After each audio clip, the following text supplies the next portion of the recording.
Let's go over a few. One of the most common ways that people get robbed in Costa Rica is ATMs. So if you're at an ATM, always, and this goes for any country, but specifically this is a thing in Costa Rica, be aware of your surroundings. Pay attention to anybody watching you specifically. They're gonna see you step out of the ATM, and if you're alone, they might follow you around town, or they might follow you back to your house knowing that you have cash, or they might communicate with others knowing that you have cash, and they're gonna come get that cash off you very easily. There's another thing that happens with ATMs where people will kidnap somebody from their home and drive them literally in the car of the burglar. They will kidnap a random person, someone that they know indirectly that has money, or a foreigner that they think has money, whether they're a tourist or whether they're a resident here. And they will make you withdraw as much money from your ATM as you can possibly take. And then they might actually like just drop you off, or they might drive you back home after. And it's something that, you know, doesn't get disciplined a lot, because a lot of the time they might be wearing a mask, protecting their identity somehow. But that is an actual thing that I hear about happening. I've actually heard about one of the more wealthy farm owners in the area where I live. That happened to him not too long ago. And you wouldn't expect that, because it was probably somebody that he knew, and maybe even somebody that he hired at some point and paid to work, that realized how much money he had, and they went and robbed him. Another way people are robbed or stolen from is, as I explained in the last video, people will find out when you're not home and they'll communicate with each other. So the person that's robbing you is not necessarily the person that's telling the robber. They might get a cut from it, or they might just be looking out for a friend.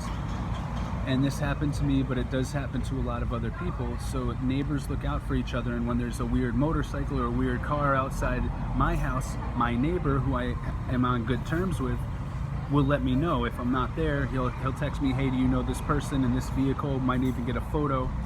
And if I say, yeah, that's just a friend, they're picking up some fruit I left, or I say no, they'll go out and confront them and say, hey, what's going on? And I've actually done this for my neighbor as well.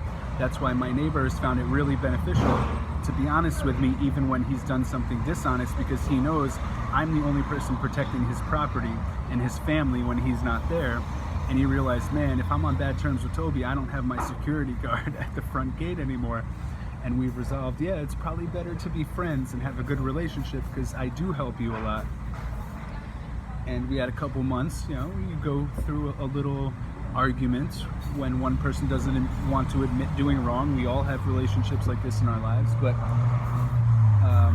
yeah, there will be people communicating, hey, this person's out of their house right now, and it kind of goes through the chain of communication, and one of those people might step up and go there and try to take some things. It does happen.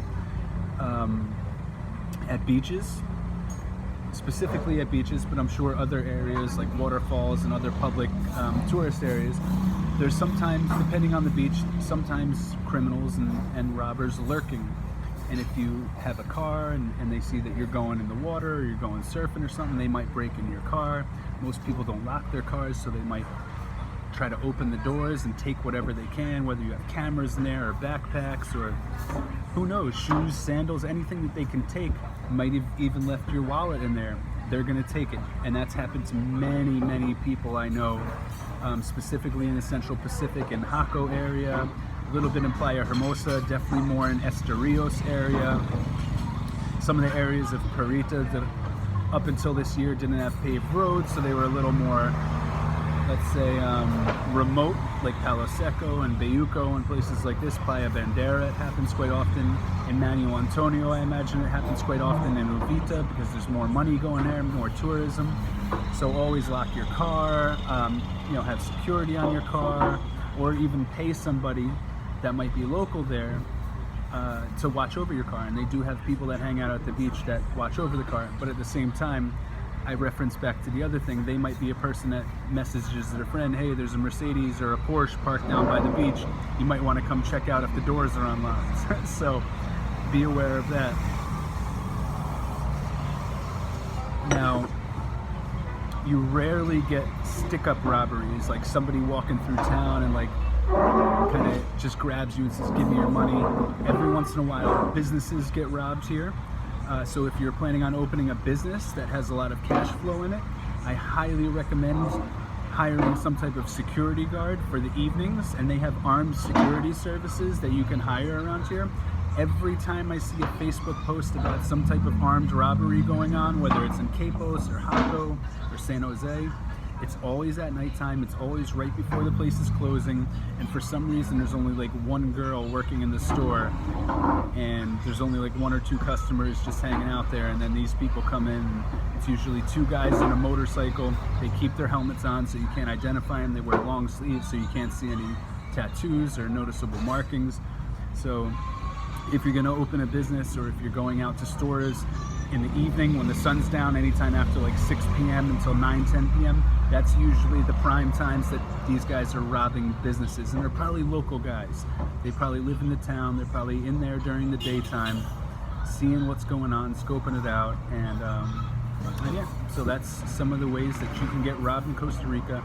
I'm sure there are other ways, but those are like the main ways. So if you're coming to Costa Rica, just be aware of these situations. If you're moving here and you're living here, communicate with your neighbors, get in this little kind of community WhatsApp group, and make sure, you know, your neighbor's looking out for you and you're looking out for your neighbor.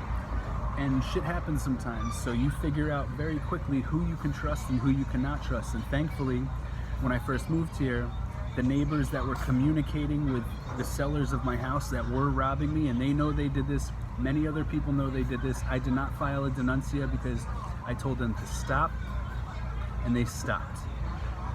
They continued to do something else, which was stupid of them, that can come back and bite them in the ass at some point, and I'm not really going to get into that, but essentially they were lying to people that they were in debt to and telling them that they did not sell the house, that I was renting the house from them, so they did not have to admit having a ton of money. I paid them hundreds of thousands of dollars US, which is tens of millions of dollars. It's actually close to $100 million in colones, and the people that sold the house to me were in a lot of debt, which was admitted to me by their sons. I think they were trying to defer attention from the people that they owed money to by saying that I was just renting the house and they didn't have a surplus of money.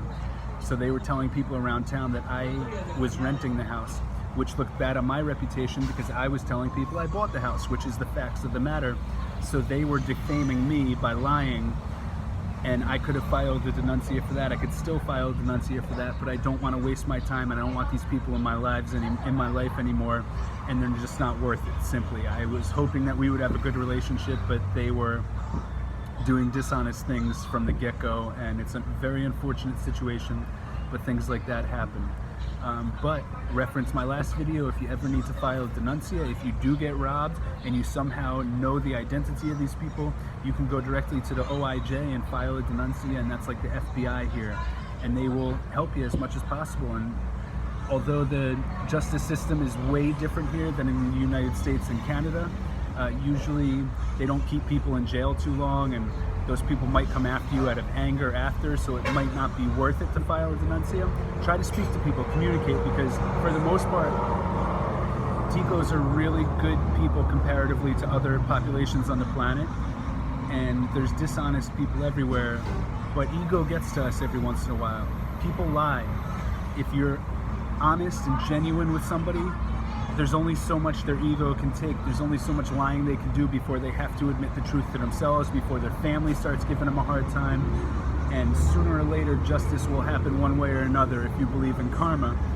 But also, speaking genuinely to people forces them to be more honest quicker and doing the right thing. And they may come around and apologize. They may come around and pay you back for things that they know they wronged you on, because nobody wants to go to jail. Nobody wants to be, you know, having to hire an attorney when they don't have that much money for little petty things. So I highly recommend speak to the people. If it's not like a violent crime, try to get retribution through communication, and if need be, reference my last video and file a denuncia. But ultimately, if you want to get justice, you got to speak to the person. Don't go through third parties. Speak to the person. If they're reasonable and have something to live for, basically, they're going to understand your point, and it may take them some time, but they will come to terms with what they've done if you express that they've wronged you, and you guys can find a balanced situation to move forward with. With my direct neighbor, we're going to be good for life because we've gone through this, and we're kind of like brothers now. And every once in a while, brothers fight and argue and have disagreements, but as long as you communicate, things can be resolved. As far as the people that sold me the house, I don't want a relationship with them. They did me dirty when I did them really good. I paid them more money than they've probably ever had in their entire lives, and they chose to do me dirty. So I don't want a relationship with these people. And from what I've heard since, they've done a lot of other people dirty. So you just got to pick and choose your battles. And if you feel like you've really been hurt for long-term, detriment, file the denuncia. Protect yourself, or speak to an attorney. If you need a good attorney in Costa Rica, I literally have 5 good attorneys, law offices that I trust. Several in Perita, one in Atenas, and I can recommend really, really high-quality legal counsel anytime you need anything. So let me know in the comments below if you live in Costa Rica and you need some legal counsel before you go file a denuncia. Speak to them, and they're going to advise you on the law and the proper process to take, because that's why I haven't filed denuncias. I've contacted attorneys, and with simply free advice, not paying anybody, they told me, listen, it's like a last resort. Try to communicate with the people, express how you feel, express that they're harming you in such a way, and if they continue it, then you can file the denuncia and we can press charges legally. And I haven't had to get to that point, thank goodness. So I highly recommend communication is method number 1. If you really feel significant harm has been done, or you're feeling threatened after an event, denuncia. But contact an attorney. Good legal counsel will advise you properly. I am not that. I'm just giving you through my experiences and what I've heard from other people, things that happen here. So good luck. If you're moving here, please like, comment, share with anybody who might feel this is pertinent information to have, or you think they should have if they're moving to Costa Rica, or probably Central America in general.